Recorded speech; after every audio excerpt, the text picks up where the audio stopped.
Depresyon ang isa sa mga itinuturong dahilan kaya naligaw ng landas si Mark Anthony Fernandez. Sa pila ng ilang malalapit na kaibigan at katrabaho ng aktor, huwag siyang husgahan. Balitang hatid ni Nelson Canlas.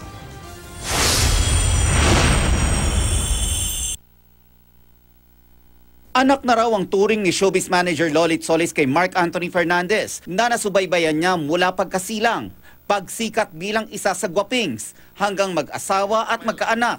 Naging alaga ni Nanay Lolit ang namayapang ama ni Mark Anthony na si Rudy Fernandez. Kaya labis ang lungkot niya sa pagkakaaresto at pagkakakulong ngayon ni Mark Anthony dahil sa 1 kilo ng marijuana. Nakausap na raw ni Nanay Lolit ang ina ni Mark Anthony na si Alma Moreno na iyak lang daw ng iyak sa sinapit ng anak. Sa gitna naman ng mga pangyayari, lumabas daw ang pagiging matatag at maalalahanin ng stepmother ni Mark Anthony na si Lorna Tolentino.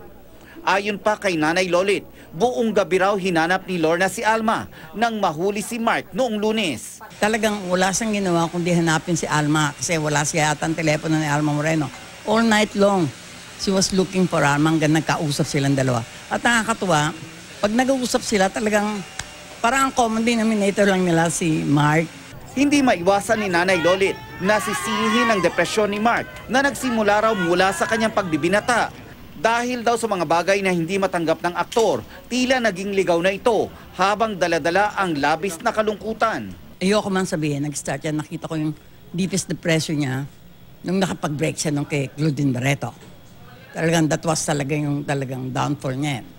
And then, nung namatay tatay niya, kailangan talaga ni Mark ng medical help. Tumangging magbigay ng anumang komento si Claudine kaugnay sa kinakaharap ngayon ni Mark o naging takbo ng kanilang relasyon noon.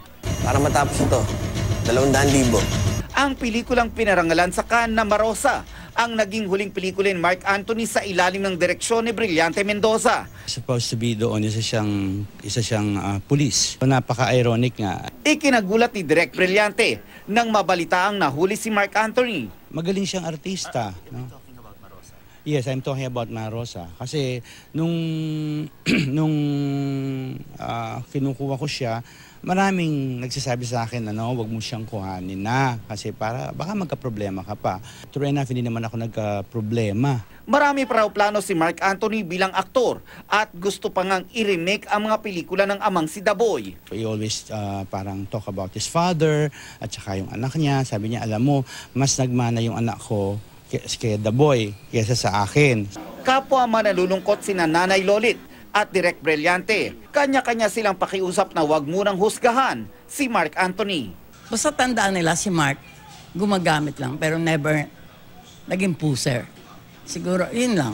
Kaya kung ano man ang kasalanan niya, sana matanggap din natin na pwede pa naman mabago. Nelson Canlas, GMA News.